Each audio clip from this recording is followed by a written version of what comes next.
Friends, आप लोगों ने गौतम बुद्धा का नाम तो सुना।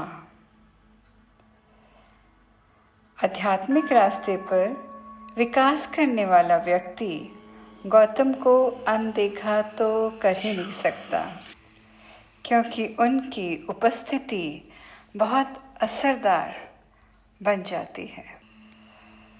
बुद्ध नाम को अक्सर गौतम बुद्ध से जोड़ा जाता है, लेकिन बुद्ध बनना तो केवल एक संभावना है जो हर मनुष्य के भीतर है। बुद्ध का अस्तित्व मन, विचार और भावनाओं से परे होता है। मन से परे जाना ही मन की सभी परेशानियों से मुक्ति का एकमात्र तरीका है। अक्सर हम ध्यान दें तो जिसे हम मैं समझते हैं, बस उन सभी चीज़ों का वो मिश्रण है जो हम अपने बाहर से इकट्ठा करते हैं। बुद्ध अपने में पृथ्वी के सबसे महान आध्यात्मिक लहरों में से एक रहे हैं।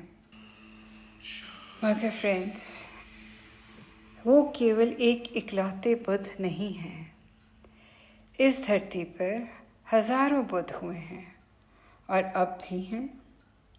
बो का अर्थ है बुद्धि, और जो भी अपनी बुद्धि से ऊपर उठ चुका है, जो अब अपने मन या दिमाग का हिस्सा नहीं है, वो बुद्ध ही तो है। अक्सर जैसी भी स्थितियाँ आपके सामने आई हैं, आपने उसी तरह की व्यर्थ बातें अपने दिमाग में जमा कर ली। आपका दिमाग समाज का बुरा ना माने तो एक कूड़ेदान बन जाता है, क्योंकि आप चुन नहीं सकते कि आपको क्या ग्रहण करना है, और जो भी रास्ते से गुजरता है आपके दिमाग में कुछ ना कुछ फेंक जाता है। आप चाहें तो उस कूड़े करकट को दिव्यता की तरह सुरक्षित रख सकते हैं, मगर वह कोई दिव्यता नहीं बन जाएगा। यह तो बस एक साधारण सा दिमाग है। पर लेकिन हमें तो इस प्रक्रिया से परे जाने का एक तरीका ढूंढना है। मन तो बहुत अद्भुत है फ्रेंड्स। कहीं वो अटक गया तो हमेशा चलता रहता है, और आप हमेशा लगातार दुखी बने रहते हैं। आप इससे बच नहीं सकते। जब तक आप मन में मौजूद रहते हैं, भय, बेचैनी और संघर्ष से बचना तो मुमकिन ही नहीं है। और देखो, जब हम इसकी यातना को झेल नहीं पाते तो हम मन के नीचे जाने के कई तरीके ढूंढ लेते हैं। डट कर खाना, एडिक्शंस में पड़ना, इंद्रिय सुखों में डूबे रहना, ये सब तो मन को नीचे की तरफ खींचते हैं। पर लेकिन जैसे ही हम अपने मन में वापस पहुंचते हैं तो हमें जीवन की सच्चाई हमेशा ज़्यादा तीव्रता से सामने ही दिखाई देने लगती है।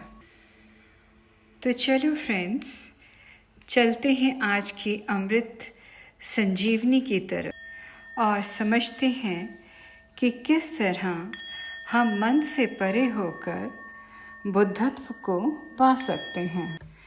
गौतम अपने संग के साथ एक गांव से दूसरे गांव की यात्रा पैदल करते रहते थे, और उन्होंने एक नियम बनाया हुआ था कि मॉनसून के सीज़न में, जो तकरीबन 2.5 महीने का रहता है, उनके भिक्षु कहीं पे भी शरण लेकर कुछ समय के लिए रह सकते हैं। कुछ समय का मतलब कि केवल 2 रात से ज़्यादा नहीं, क्योंकि अगर तुम इससे ज़्यादा किसी के घर में टिकोगे तो होस्ट के ऊपर तुम्हारे रहने खाने का इंतज़ाम का बहुत ज़्यादा भार पड़ेगा।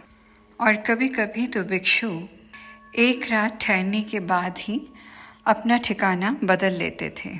पर लेकिन मॉनसून के दिनों में बुद्धा ने उनको छूट दे रखी थी कि वो 1 से 2 महीने भी किसी के घर में रुक सकते हैं, क्योंकि मॉनसून के दिनों में जंगलों से होकर गुजरना और यात्रा करना खतरे से खाली नहीं था।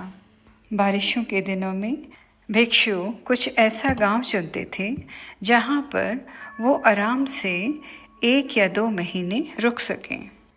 उन्हीं दिनों जब सभी भिक्षुओं ने अलग अलग घरों में रहने के लिए शरण ले ली, उन्हीं के बीच आनंदा, जो भिक्षु बनने से पहले गौतमा के बड़े भाई थे, वो भी अपने लिए रहने का ठिकाना ढूंढने लगे।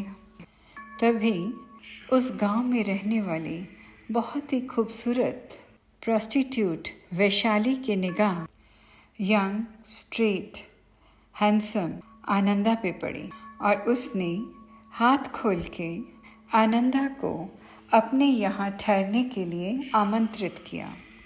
आनंदा ने बड़े विनम्र से कहा, मुझे ठहरने में कोई भी आपत्ति नहीं है, लेकिन मुझे अपने गुरु से पहले आज्ञा लेनी होगी। वैशाली ने हंसकर कहा, अच्छा, तो तुम्हें भी क्या आज्ञा लेनी पड़ती है?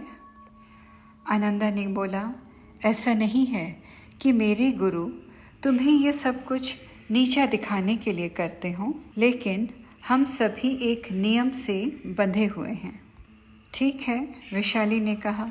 आनंदा बुद्धा के पास पहुंचे और सारा किस्सा कह सुनाया, साथ ही बताया कि वैशाली एक प्रोस्टिट्यूट है। बुद्धा आराम से बैठ गए और कहने लगे, अगर वैशाली ने तुम्हें इतने प्रेम से आमंत्रित किया है तो तुम्हें उसका आमंत्रण ठुकराना तो बिल्कुल भी नहीं चाहिए। जाओ और वहीं पर ठहर जाओ। यह सुनकर बुद्धा के बाकी शिष्यों में हलचल सी मच गई। उन्होंने कहा, यह आपने ठीक नहीं किया, आपने तो इसे एक प्रोस्टिट्यूट के घर भेज दिया और ये तो हमारे नियमों के खिलाफ है। बुद्धा ने भी बड़े कटु शब्दों में कहा, अरे भाई, ये तो तुम्हें 3 दिन बाद पता चल ही जाएगा। आनंदा वैशाली के घर हो लिए और यहाँ पर जो बाकी भिक्षु थे, उन्होंने अब आनंदा के ऊपर नज़र रखनी शुरू कर दी और अब जो भी वो वैशाली के घर से देखते और सुनते, वो आकर बुद्धा को बताने लगे। पहले दिन उन्होंने संगीत सुना, जिसमें उन्होंने वैशाली और आनंदा के गाने की आवाज़ भी सुनी। आकर गौतमा को कहा कि आनंदा तो गया काम से, और दूसरे दिन वैशाली और आनंदा को वहाँ पर उन्होंने नृत्य में मगन देखा और सभी भिक्षु आपस में खुसफुसाने लगे, अब क्या होगा, ये तो गया काम से। अब तीसरे दिन उन्होंने देखा कि वैशाली और आनंदा गा भी रहे थे, नाच भी रहे थे और जोर जोर के हंस रहे थे, पूरी तरह से आनंद में डूबे हुए थे। आकर भिक्षुओं ने गौतम को कहा कि अब तो आनंदा वापस नहीं आएगा। अब तीसरे दिन के बाद जब सारे भिक्षु गौतम के पास आकर इकट्ठे हुए, अगली यात्रा की तैयारी करने लगे और एक सभी को विश्वास सा था कि आनंदा तो वापस नहीं आएगा। पर ये क्या, वो तो हैरान हो गए देखकर कि आनंदा अकेला ही नहीं आ रहा था, लेकिन उसके साथ वैशाली भी चले आ रही थी, जो अब पूरी तरह से भिक्षु बन चुकी थी।